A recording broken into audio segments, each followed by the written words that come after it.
और अब खबरें विस्तार से। श्रीनगर के बाग-ए-मेहताब में किराए के मकान में चल रहे सेक्स रैकेट यानी जिस्म फरोशी के धंधे का पुलिस ने पर्दाफाश किया है।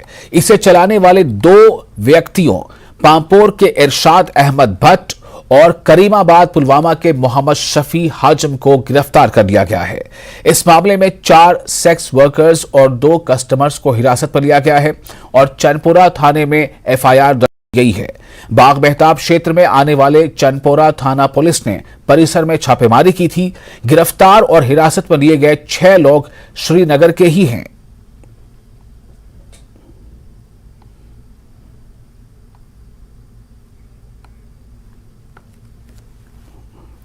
एक बार फिर आपको बता दें कि श्रीनगर के बाग-ए-मेहताब में ये जो एरिया है बाग-ए-मेहताब नाम का, इस एरिया में एक किराए के मकान में जिस्म फरोशी के धंधे का पर्दाफाश हुआ है और इसे चलाने वाले यानी जो लोग इस धंधे में शामिल थे, जो इस धंधे को चला रहे थे, इनमें 2 नाम सामने हैं जिनकी गिरफ्तारी हुई है। इसे चलाने वाले 2 व्यक्तियों जिसमें पापोर के इरशाद अहमद भट्ट और करीमाबाद पुलवामा के मोहम्मद शफी हाजम को गिरफ्तार किया गया है। ये इन दोनों पर आरोप है कि इन दोनों की अगुवाई में ही या ये दोनों ही इस सेक्स रैकेट के इस धंधे को ऑपरेट कर रहे थे, इसे चला रहे थे। इस मामले में यह भी खबर है कि 4 सेक्स वर्कर्स और 2 कस्टमर्स को हिरासत में लिया गया है और चनपुरा थाने में एफआईआर दर्ज की गई है। जी हां, इस पूरे मामले पर जो थाना चनपुरा है वहां एफआईआर दर्ज की गई।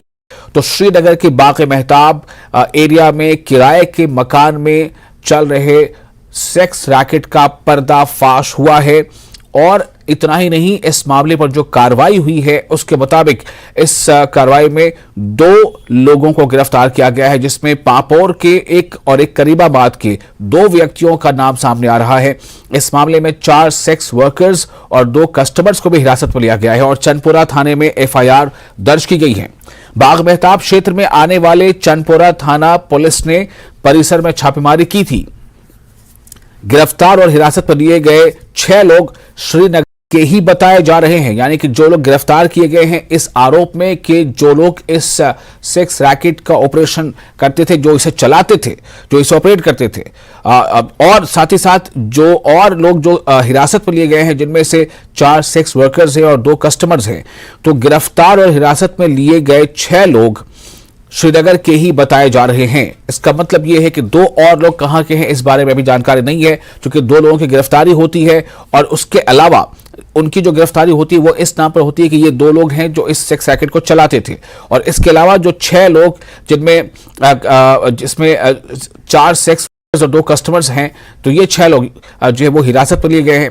क्या उन्हें फर्दर जो है गिरफ्तार किया जाएगा या उन्हें हिरासत से अभी आज़ाद कर दिया गया? तमाम ऐसे सवाल हैं जिस पर हम बातचीत करेंगे। हमारे साथ जुड़ चुके हैं हमारे सहयोगी शब्बीर। शब्बीर, बाग-ए-मेहताब में सेक्स रैकेट का चलना, ये खबर अपने आप में कितनी बड़ी, कितनी नई और कितनी मतलब कह सकते हैं कि विभत्स है, और इस नेटवर्क का पर्दाफाश आखिर कैसे हुआ?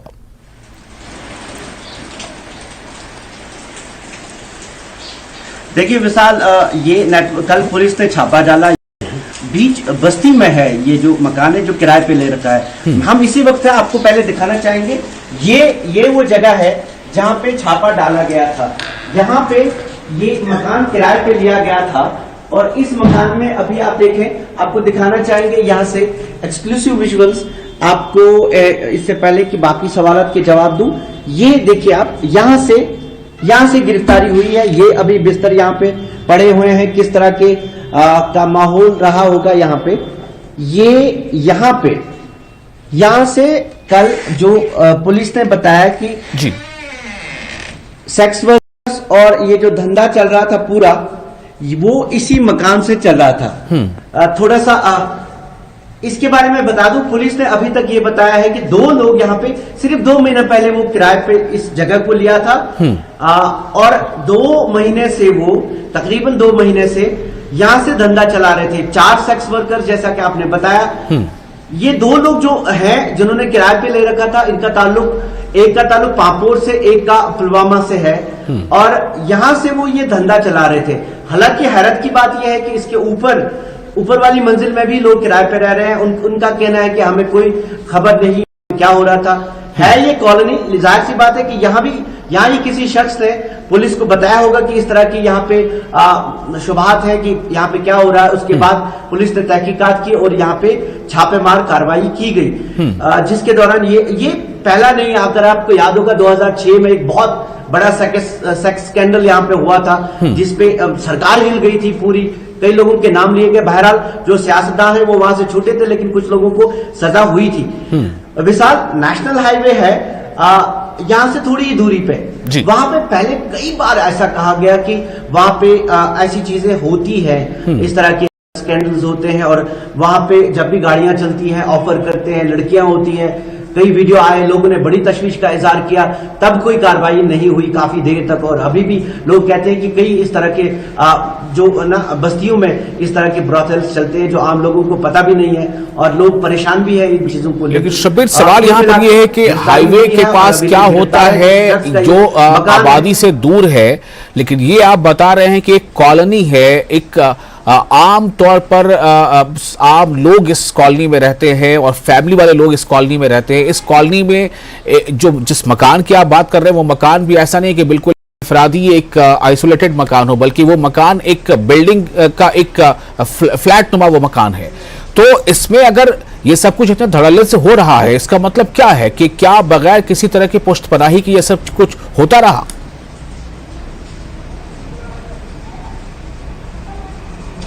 विशाल, वही तो परेशानी है। बस्ती के बीच में ये मकान है और यहाँ लोग बहुत परेशान भी है और गुस्से में भी है कि बस्ती के बीच में इस तरह की कार्रवाई कैसे हुई। और जो मालिक मकान है जिसने किराए पे ले रखा है उस पर भी गाज गिरने वाली है, क्योंकि यहाँ पुलिस का एक प्रोसीजर है कि अगर आप जब भी कोई मकान किराए देते हैं तब आपको यहाँ पे बाकायदा जो आपका टेनेंट होता है उसकी वेरिफिकेशन करवानी पड़ती है। ऐसा हुआ नहीं, तो वो जो शख्स है वो उसका ताल्लुक यहाँ चार शरीफ जिला बड़गाम से है, वो यहाँ पे नहीं था, उस पे भी उसको भी बुलाया गया है। परेशानी बहुत लोगों के लिए, आम लोगों के लिए, कई महीनों से, वैसे कई सालों से ये चीजें यहाँ पे नोट की जा रही है जो पहले नहीं थी। लेकिन अब बस्ती के बीच में कोई शख्स इस पे बात करने को तैयार नहीं, बहुत गुस्से में। लेकिन अब जो हकीकत है वो यही है कि यहाँ पे सेक्स वर्कर्स को गिरफ्तार किया गया और साथ में दलालों को भी। जी शब्बीर, एक सवाल यहाँ पर होता है, अक्सर ये देखा जाता है कि कई बड़े शहरों में इस तरह के जब वाकयात होते हैं तो पता चलता है कि इसमें जो इन्वॉल्व लोग हैं, भले ही जो चलाने वाला वहाँ का कोई मकामी हो सकता है, लेकिन जो लोग इसमें और शामिल होते हैं वो कहीं दूसरे जगह के लोग होते हैं। इस मामले में जो बाग़ मेहताब श्रीनगर का जो मामला है, इसमें जो सेक्स वर्कर्स हैं या जो कस्टमर्स हैं, क्या इसमें कुछ ऐसी जानकारी मिल पाई है कि इसमें कितने मकामी हैं, कितने बाहरी हैं?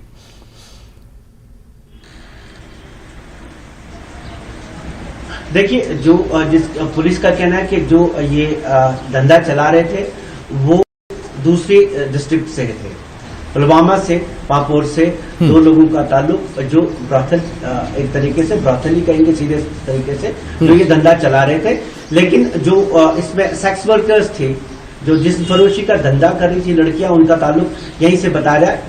कुल मिला के आप यही कहिए कि ये एडजॉइनिंग डिस्ट्रिक्ट्स दो है, कोई ज्यादा दूरी नहीं है, क्योंकि यहाँ से पुलवामा का कनेक्शन है और साथ में रहते हैं। मसला ये है कि आप बीच बस्ती में इस तरह की जब भी चीजें होती हैं, हालांकि बहुत देर से नहीं, क्योंकि यहाँ पे हमें पता चला कि ये सिर्फ 2 महीने से किराए पे ले रखा था। जाहिर सी बात है जो आम यहाँ पे लोग रहने वाले ने शिकायत की होगी और तभी इस पे छापा पड़ा होगा। लेकिन बस्ती के बीच में इस तरह की चीजें होना बहुत परेशानी की बात है। और यहाँ कई सालों से इनफैक्ट लोग ये कहते रहे हैं कि ऐसी चीजों पे कदम होनी चाहिए। जराइम जैसे आप देख रहे हैं बढ़ रहे हैं, जो कश्मीर में कभी होता नहीं था पहले।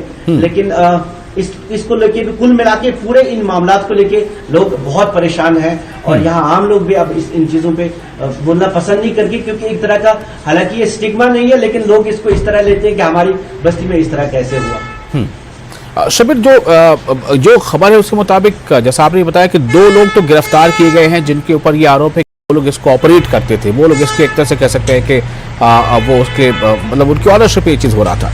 जो बाकी जो हिरासत में लिए जाने की खबर थी कि 4 सेक्स वर्कर्स और 2 कस्टमर्स को हिरासत में लिया गया है, क्या वो अभी भी हिरासत में है या उन्हें छोड़ दिया गया है कुछ सख्त मतलब हिदायत के साथ, या फिर ये कि उनमें से फिर किसी की गिरफ्तारी होगी?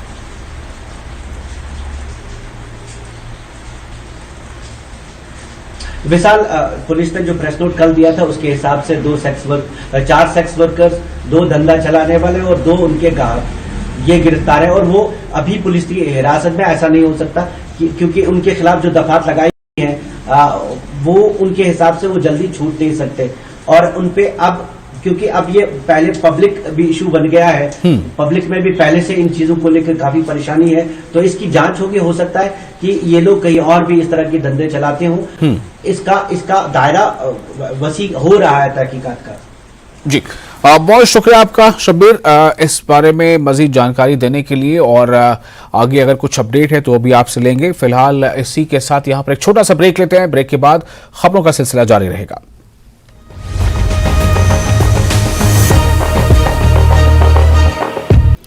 ब्रेक के बाद एक बार फिर आपका स्वागत है। आप देख रहे हैं आज का एजेंडा। जम्मू कश्मीर में बदला मौसम का मिजाज, कहीं बर्फबारी तो कहीं तेज बारिश। सोनमर्ग में बर्फबारी, श्रीनगर में तेज बारिश, जम्मू के पुंछ में तेज बारिश का सिलसिला जारी है।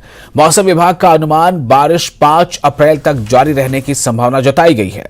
एक बार फिर आपको बता दें कि जम्मू कश्मीर में मौसम का मिजाज बदला हुआ है और वहीं बर्फबारी तो कहीं तेज बारिश हो रही है। सोनमर्ग में बर्फबारी हुई है, श्रीनगर में तेज बारिश है, जम्मू के पुंछ में तेज बारिश का सिलसिला जारी है और मौसम विभाग का अनुमान यह है कि बारिश 5 अप्रैल तक जारी रहने की इसमें संभावना जताई गई है।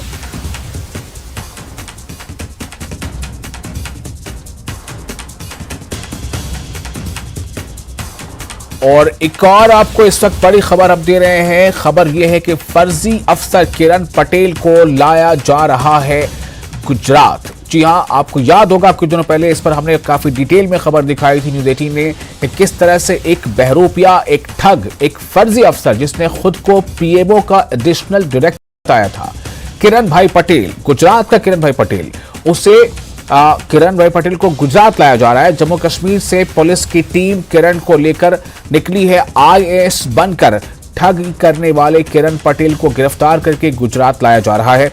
गुजरात की जम्मू कश्मीर पुलिस ने बीती 2 मार्च को किरण भाई पटेल को गिरफ्तार किया था और इसी बीच खबर यह है कि गुजरात की पुलिस उसे जम्मू कश्मीर पुलिस गुजरात लेकर जा रही है। जाहिर है इस मामले में उससे कई तरह की पूछताछ करनी है।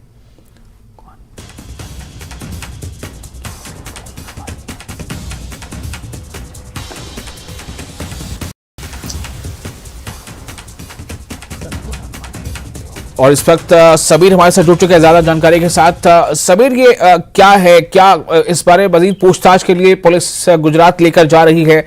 गुजरात लेकर जा रही है तो जम्मू कश्मीर की पुलिस लेकर जा रही है या फिर गुजरात पुलिस की टीम यहां आई उसे गुजरात ले जा रही है? देखिए, मैं आपको बता दूं, जो डिटेल्स हैं उसके मुताबिक जो अहमदाबाद की क्राइम ब्रांच टीम है वो यहाँ कश्मीर श्रीनगर पहुंची।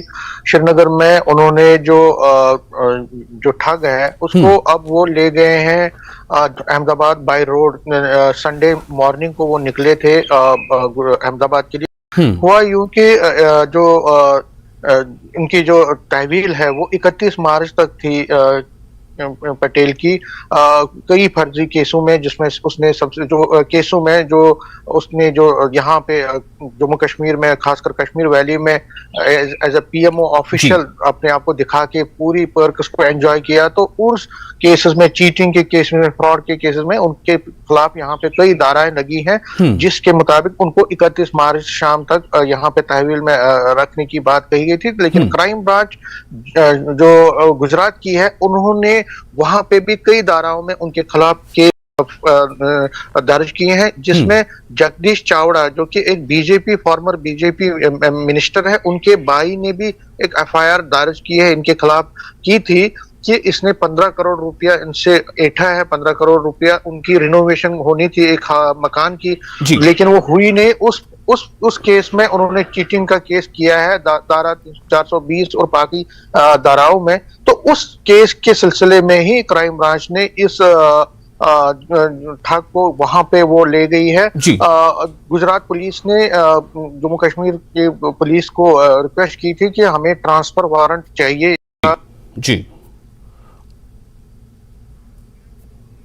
तो शुक्रिया समीर इस जानकारी के लिए। तो ये बहरूपिया, ये ठग जिसे गुजरात पुलिस की टीम अपने साथ जम्मू कश्मीर से गुजरात ले जा रही है, जहां गुजरात में भी इसके खिलाफ कई मामले दर्ज हैं।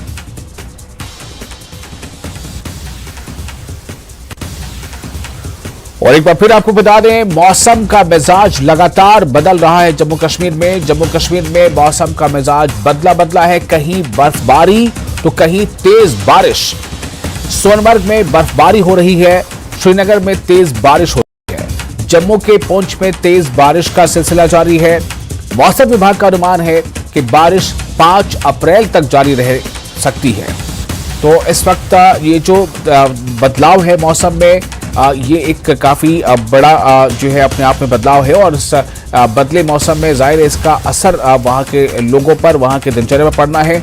आप ये देख सकते हैं कि बर्फबारी के ये नज़ारे हैं जो देखने में जाहिर है सुंदर लगते हैं, और इसीलिए जो पर्यटक, जो सैलानी वहां पहुंचते हैं उनके लिए तो ये बहुत ही खुशी की बात होती है। लेकिन जब कई बार ऐसा होता है कि बेमौसम बरसात में स्पेशली जो किसान हैं वो उसमें थोड़ा परेशान हो जाते हैं। और आप ये देखिए, ये बारिश की भी तस्वीरें हैं। तो एक तरफ श्रीनगर में बारिश का सिलसिला, तो वहीं कुछ जगहों पर बर्फबारी। तो जो ऊपरी हिस्से वहाँ जाहिर है बर्फबारी ज़्यादा होती है। जम्मू कश्मीर में ये जो बदला हुआ मिजाज है मौसम का, ये इसकी आप तस्वीरें इस वक्त देख रहे हैं। और ये देखिए, ये पुंछ की तस्वीरें आपको दिखा रहे हैं कि पुंछ में तेज बारिश का सिलसिला जो शुरू हुआ था, वो पुंछ की ये तस्वीरें आप देख रहे हैं। तो कई जगहों पर अलग अलग जो है वो स्थिति है वहां पर।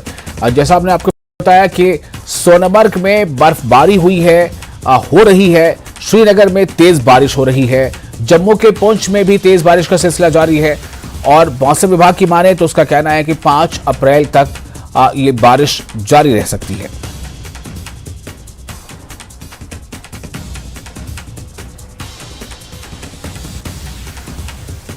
और हमारे साथ हमारे दो संवाददाता हमारे साथ जुड़ रहे हैं, मुनीस जुड़ रहे हैं और रईस वागरे जुड़ रहे हैं। मैं सबसे पहले रईस आपके पास आना चाहता हूं, हमें ये बताएं आपके इस वक्त आप कहां पर मौजूद हैं और वहां पर मौसम का हाल क्या है? जी हाँ, बिल्कुल। इस वक्त हम श्रीनगर के डल झील के पास बिल्कुल बुलवार रोड पे जो है वो मौजूद है, और यहाँ पे अभी भी जो है वो मूसलाधार बारिश हो रही है। 5 अप्रैल तक जो है महकमे मौसमियात ने प्रेडिक्शन की थी, पेशन गोई थी कि 5 अप्रैल तक जो है कल तक बारिशें होंगी, उसके बाद मौसम में सुधार होगा। और वहीं अगर हम देखें तो जो पहाड़ी इलाके हैं वहां पे बर्फबारी हो रही है। अचानक इस मौसम के बदलाव से जो है जहां किसान परेशान है, वहीं जो बाहर से आए हुए सयाह है वो इसका काफी आनंद ले रहे हैं। सोनमर्ग, गुलमर्ग और पहलगाम में जो है इसी तरह मौसम के जो नाइट टेम्परेचर्स है उनमें गिरावट आई है, और वहां पे भी जो है वो हल्की फुल्की जो है वो बर्फबारी हुई है। तो कुल मिला के अगर हम देखें तो ये मौसम जो है ये यहाँ पे इस मौसम की वजह से फिर से जो है वो सर्दी लौट आई है, और वही जो किसान हैं उनके लिए जो है ये काफी परेशानी का सबब बन रही है ये बारिशें, क्योंकि इस मौसम में देखा गया है कि जब स्प्रिंग की आमद के साथ ही यहाँ पे बर्फबारी जो है वो फिर कम हो जाती है, बारिशें होती है। लेकिन जिस तरह से बर्फबारी ऊपरी इलाकों में हो रही है उसको लेके किसानों में भी एक चिंता है। और कल हमारी बात महकमे मेट डिपार्टमेंट के डायरेक्टर सोनम लोटस से हुई, तो उन्होंने भी यही कहा कि जो बागबान है उन्हें अभी 4-5 दिन तक जो है जो एग्रीकल्चर एक्टिविटीज है उन्हें पोस्टपोन करना चाहिए, क्योंकि अभी मौसम का मिजाज जो है वो इसी तरह रहने वाला है। और यहाँ पे हम देख रहे हैं कि लगातार यहाँ पे जो है वो सर्दी लौट रही है, वापस आ रही है, और जो टेम्परेचर्स है उनमें गिरावट जो है वो देखी जा रही है। जी। और मुनीश, आप इस वक्त कहां पर मौजूद हैं और मौसम का कौन सा बदला हुआ रूप आप देख पा रहे हैं? आज इस समय हम पुंछ शहर में ही हैं, लेकिन पुंछ में जो है सुबह 7 बजे के बाद मौसम बारिश जो है बंद हुई थी, और धीरे धीरे मौसम साफ हो रहा है। सुबह जैसे बादल छाए हुए थे, अभी मौसम साफ है। लेकिन पिछले 3-4 दिनों की बात करें तो 3-4 दिन से मौसम काफी खराब था, जिससे काफी लोगों को नुकसान हुआ। फसलें तो वैसे ही पुंछ में पहले से तबाह हो चुकी हैं, क्योंकि समय पे बारिश नहीं हुई। लेकिन उसके बाद जब बारिश शुरू हुई तो इस समय फसलों को बारिश की जरूरत नहीं थी, और सब्जियां भी जो है काफी नुकसान हुआ है। उसके साथ अगर कल की बात करें, कल एक जो है एक पशुशाला गिरी थी जिसमें एक व्यक्ति की जो है 13 भेड़ें मारी गई थी। ऐसे छोटे मोटे नुकसान जो है काफी लोगों के हुए हैं, लेकिन मौसम विभाग की जो भविष्यवाणी है उसके हिसाब से तो अभी 3 दिन मौसम और खराब रहना है। लेकिन पुंछ में इस समय जो है धीरे धीरे मौसम साफ हो रहा है और आसमान करीब करीब साफ हो चुका है। जी आजम जी, तो ये जो मौसम विभाग जो बता रहा है कि भी बारिश और 1-2 दिन हो सकती है, और जाहिर है जैसा आप बता रहे हैं कि जो किसान हैं, जो बागवान हैं, उनके लिए ये अच्छी खबर नहीं है, लेकिन जो पर्यटक हैं वो खुश होते हैं ऐसे मौसम में जब बर्फबारी वो देखते हैं। तो मैं ये जानना चाहता कि कौन कौन सी फसलें ऐसी हैं या किस तरह की का नुकसान किसान या बागवान को हो सकता है? बेसिकली पुंछ का जो इलाका, जो निचले इलाके हैं, वहां पर गेहूं की फसल इस समय थी, और सब्जियां जैसे गोभी है, बंद गोभी है, ऐसी मतलब जो सब्जियां हैं उनको भी नुकसान हुआ है, क्योंकि जो समय बारिश नहीं हुई, अब जो बारिश हो रही है तो जैसे ही बारिश पड़ रही है तो सब्जियों जो है वो नुकसान हो रहा है उनको। और गेहूं तो जो है, गेहूं को इस समय पकने का टाइम है क्योंकि वो गेहूं निकले हैं, लेकिन इस बार जो है गेहूं काफी नुकसान हुआ है गेहूं को। जी, रईस, मैं आपके पास आता हूं। आप जिस जगह पे, वहां तो जाहिर है कि सयाह या पर्यटक वहां पर उनकी भीड़ होती है, उनका जमावड़ा होता है, इसे एंजॉय कर रहे होंगे, लेकिन इसका अगर हम देखें कि जो साइड इफेक्ट या जो नेगेटिव एस्पेक्ट इसका है वो क्या है वहां पर? जी हाँ, अगर हम देखें तो पहले यहाँ पे अगर हम देखें तो यहाँ पे सयाह लोग जो है वो एंजॉय कर रहे हैं, लेकिन जो लोकल जो यहाँ के लोग हैं यहाँ वो इससे कहीं ना कहीं परेशान है, क्योंकि इससे एक तो फसलें तबाह हो रही है, दूसरा इससे जो है वो सर्दी फिर से लौट रही है। कुछ दिन पहले जिस तरह से यहाँ बाहर आई थी, टेम्परेचर्स में एक इजाफा हुआ था, उसके बाद जो है जो लोग हैं वो आराम से अपने काम के लिए जा रहे थे, लेकिन कुछ दिनों से जिस तरह से अचानक मौसम में बदलाव हुआ है, उन्होंने वापस जो है मौसमी सरमा की याद दिला दी, विंटर्स की याद दिला दी, और वही कपड़े उसी तरह का घर में बैठना, और यहाँ पे भी लगातार जो है वो टेम्परेचर्स में गिरावट आ रही है, सर्दी लौट रही है, तो उसको लेके जो है यहाँ पे लोगों में जो है वो लोग विंटर के लिए तैयार होते हैं, लेकिन अब स्प्रिंग में भी जो है वो सर्दियां जो है वो उसी तरह की होने लगी हैं, तो उससे उनको काफी दिक्कत है। वहीं अगर हम देखें तो जो बागबान है उन्हें वो भी काफी परेशान है, क्योंकि इस बारिश से उनको काफी नुकसान हो सकता है, जो फसलें हैं उनको नुकसान हो सकता है। तो जहाँ पर्यटक इस बारिश का आनंद ले रहे हैं, वहीं जो आम लोग हैं वो इस बारिश से परेशान है, वो चाह रहे हैं कि मौसम में जल्द से जल्द सुधार हो ताकि वो नुकसान से बच सकें। जी, बहुत शुक्रिया आपका रईस बाकरे और बुनेश। आप हमें रईस ने हमें श्रीनगर के हालात बताए, पुंछ के में क्या इस वक्त स्थिति है वो हमें बुनेश बता रहे थे। बहुत शुक्रिया। आगे बढ़ते हैं, एक और अहम खबर है। प्रधानमंत्री नरेंद्र मोदी ने मुंबई में नीता मुकेश अंबानी कल्चरल सेंटर की ओपनिंग के बाद रिलायंस फाउंडेशन की चेयरपर्सन नीता अंबानी और इस सांस्कृतिक केंद्र से जुड़े सभी लोगों को बधाई और शुभकामनाएं दी हैं। पीएम मोदी ने पत्र लिखकर एनएमएसीसी की शुरुआत पर खुशी व्यक्त की। पीएम मोदी ने कहा कि मुंबई में एनएमएसीसी के उद्घाटन के बारे में जानकर बहुत खुशी हो रही है। उन्होंने कहा कि इस सांस्कृतिक केंद्र से जुड़े सभी लोगों को हार्दिक बधाई और शुभकामनाएं। यह वास्तव में सराहनीय है कि नीता अंबानी हमारे देश की कला और संस्कृति को लोकप्रिय बनाने के उद्देश्य से अंबानी परिवार के इस प्रयास का नेतृत्व कर रही हैं। प्रगति के लिए प्रतिबद्ध होने के साथ साथ यह अपनी जड़ों से जुड़े रहने की अनूठी पहल है।